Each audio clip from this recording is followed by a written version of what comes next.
there.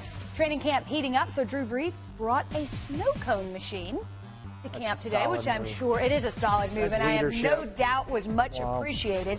In addition, Adrian Peterson spoke today. Here's what he had to say. Yeah, a little bit, you know, just to kind of get back and see some familiar faces, play in front of, fans that played in front of for 10 years, that'll be pretty outstanding.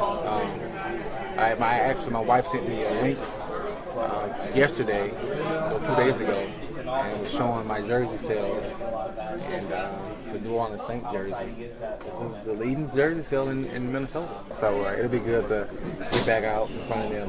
During camp, for lack of better terms, like on a pitch count or anything like that, like in terms of reps, just to make sure that your body stays preserved? Not really. I don't know if you guys see me at the running today. Trying to beat everybody. Young guys, senior, guys have been in the league 2 years, and I'm still holding my own.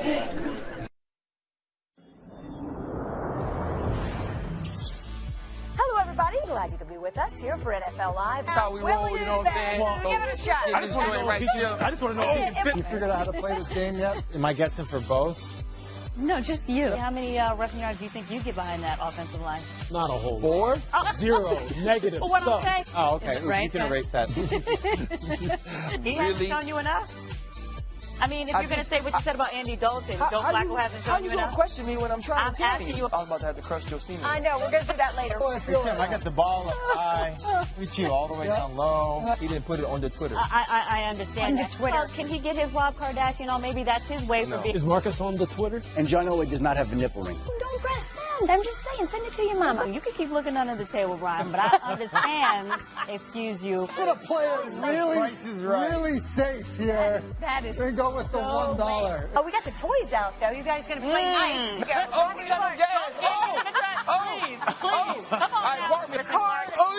Oh, my God. I could have started at North Carolina. Trying to get my Seahawks. Oh, you Seahawks. You weren't on the Colts during 2000. You always talk about all the banners you have. Yes. Or would you like to grab the basketball? All right. Are you going to dunk it? Oh, the basket's over here. Look at this. How terrible The do you have to be? There we go. Pull up the dress. And this is why we don't play basketball, guys. This is why.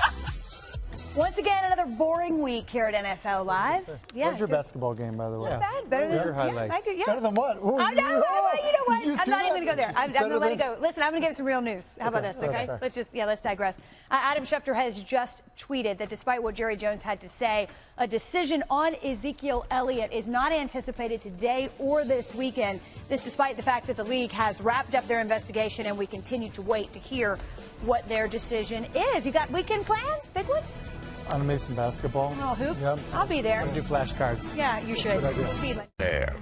Water for my horses, whiskey for my men, and you know what for me. We will win.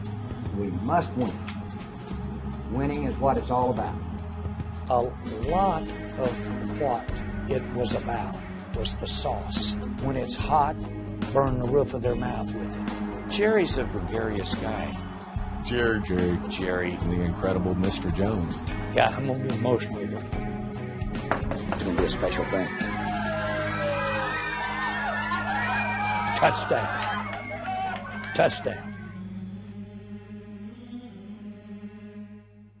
You know what? It is Jerry's world. I think we're just living in it. And Jim Trotter got to live in it for how long? How long did you spend with Jerry Jones? We started 3 days before the draft, and we went all the way up really till training camp. So, with different times we went back and forth. Okay, and all access, you were with him, dinner and office? We got a lot of access. I wouldn't say all access. Okay, fair enough. What's the most impressive thing you gleaned from that time? It's hard because that's like asking me cake or ice cream. It's something I can't answer. I will say the fascinating thing to me about Jerry is just what a good storyteller he is. How, I always say he's long-winded, but he's long-winded because he wants to use storytelling to make his point. Go ahead and take a look at this one. A lot of what it was about was the sauce.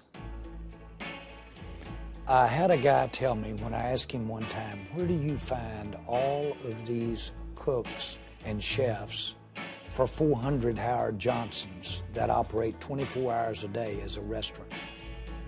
And he said, Jerry, you don't all the time find cooking talent, but when it's hot, burn the roof of their mouth with it. When it's supposed to be cold, burn the roof of their mouth like hot ice. Intensity covers up a lot of the talent failure. The most important principle? How you say something can be as important as what you say. Just the way he talks to you and the way he handles everything around you. You know, that helped me. I'm a dude coming from the ghettos of Fort Lauderdale, and I'm sitting in a big boardroom trying to learn how to do business. After making the All-Pro team after the 1991 season, Michael Irvin and Jones were negotiating his next contract.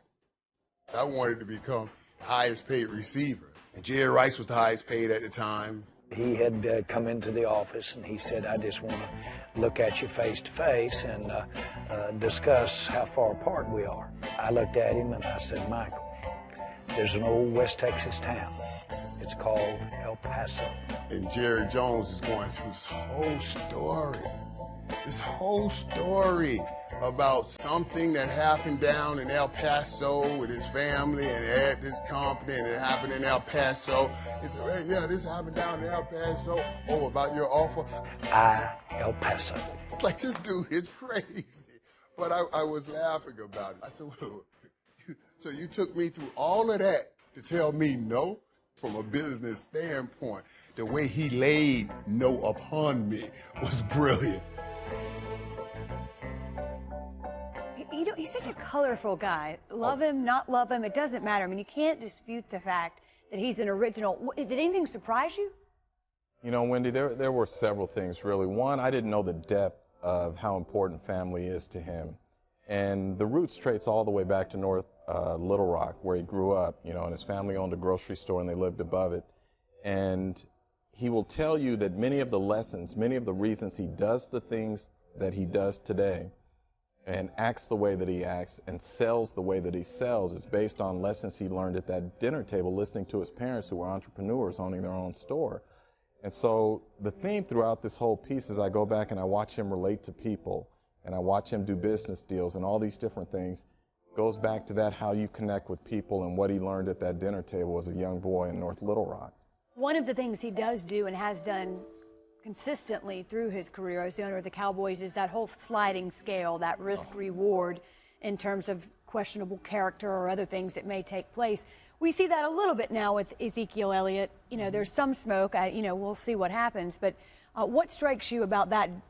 Do you think he's playing with fire at this point?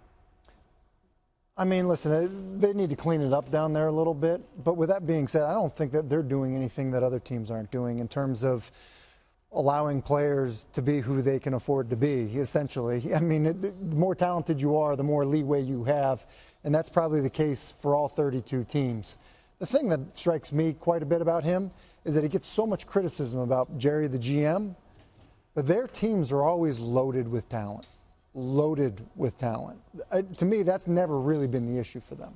The one time that, I'm sorry to cut you off, the one time he took umbrage with me throughout this whole piece was when I brought up the perception that he has taken a backseat in personnel decisions, that he has deferred to his son Stephen and to Will McClay.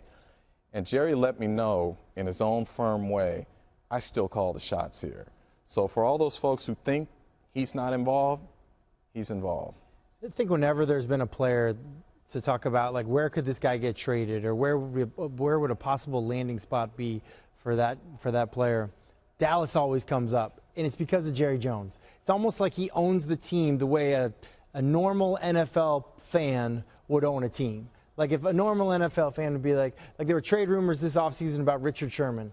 A normal NFL fan would be like, man, we should go get Richard Sherman. I think Jerry Jones owns and runs his team like that. He's sitting around there like, oh, Charles Haley? Let's go get Charles Haley. Oh, wait, Deion Sanders? Let's go get Deion Sanders. Like, he just kind of does it. He just finds a way, and he looks at it way bigger than everybody else. He's like, okay, if I sign that guy, not only am I going to get him on the football field, but I can sell that guy's jersey, and then I can go sell sponsorship, and I can, like, he is a businessman, and he has really been one of the guys that has taken the NFL to the next level in that regard. And again, it goes back to that lightning rod. It doesn't matter. He has sold this league. I mean, he has been a huge part of that. Look, no one has had a greater influence on the NFL being what it is today than Jerry Jones. No one. And that's why he's going into the Hall of Fame. So it's an SC featured piece, Jerry's World, and I believe we'll see it Sunday morning for the first time? Short version Sunday, the long version the week after. Is this Jerry's jacket? Congrats. You live to tell about it. We talked about Aaron Donald earlier in the show. It is official. Adam Schefter has since tweeted Rams players were due at 11 a.m. Pacific time. Of course, we're on the East Coast, so Aaron Donald still has not shown up yet. So that means he's now officially late, and you can assume that the holdout is on. Adam Schefter is back with us now for a bit more. Adam? Well, Wendy, essentially, as you mentioned, the Rams players were due at 11 a.m. Pacific, 2 p.m. Eastern. Aaron Donald did not show up at 2:30 Eastern, 11:30 Pacific. The Rams have a conditioning test. They will take that conditioning test without Aaron Donald, who now officially is a holdout from the Los Angeles Rams training camp. Not the way that Sean McVay, the new head coach, and Wade Phillips, the new defensive coordinator, wanted to start their regimes in Los Angeles with the Rams, but that's exactly what they have. And it's interesting because when you look at it, Aaron Donald and Odell Beckham Jr. were a part of the same draft class. They are two of the very best young players in the game at their respective positions. They've had two different strategies with dealing with wanting a new contract. Odell Beckham Jr. reported to camp today. Aaron Donald did not. We'll see how the two strategies unfold this summer. But Aaron Donald, officially a holdout. Adam, thank you. And of course, until they're due and until they're late, it's a bit of a question mark. But now you can assume that the holdout is on. You surprised at all, Tim? A little bit surprised. You know, as Adam laid that out. A fairly young player. The team has had very little success. While he's proven to be a very good player, the team hasn't been very good. And so I think that has something to do with it. You know, I think the team is less concerned about disruption when, you know, you're not winning very many games. Even when they feel like you can ruin their season, then all of a sudden I think it's a problem. But Aaron Donald's loved in that building, and people have been talking about him since day one. Like, this is the best player that nobody knows about, Aaron Donald. And he is a game changer. He's a game wrecker. And so he probably knows that. His agent probably knows that. And they feel like they sit in a position of power. Like, hey, I know I am really, really, really good at my job, and I'm going to hold firm in that. And you know, that's in that Wade Phillips defense. You need those guys up front. They set the tone for everything else that happens in that defense. They're a better team with him on the field. There's no question about that. And Jim Trotter, your work is never done. A good man's work is never done. You also caught up with the phenoms of the pass rush for part 2 of the Pass Rush Summit. Coming up.